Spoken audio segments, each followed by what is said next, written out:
52 kilometre दीर्घ यात्रा करेंगे पूरी पर्यटन आज्ञा केमती कौन लगुच अनुभव केमती हो बर्तमान सब स्टार्टिंग है 5 किलोमीटर आसी आराम से चल भावुँ जहाँकि जगन्नाथ पाखे कौन जनइबे कौन आप मागे जगन्नाथ जगन्नाथ को मागी देश दुनिया में दुख न आसू रोग क्या आप कहीं चिंता कले ये गोटे देश में जी जगन्नाथ पाखक जाकि दर्शन करेंगे मो माँ को स्वप्न भावे मुझे जगन्नाथ पाख दर्शन कर बड़ नहीं देवी माँ को शक्ति मत दियो माँ को शक्ति नहीं जगन्नाथ पाख देवी लोक बड़े अनुभव करे मत शक्ति मिलू माँ को शक्तिटा मत मिल जाऊ जब मुझे जगन्नाथ पाखे दर्शन पादरे चली चली बहुत आज आप जगन्नाथ पाखे जी पूरी जी अनेक लोक आप अंचल आसपट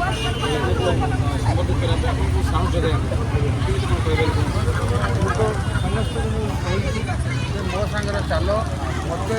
बल दियो मत शक्ति दियो समस्त मत नहीं तुम शक्ति नहीं जगन्नाथ पाखे चली चली पहुँची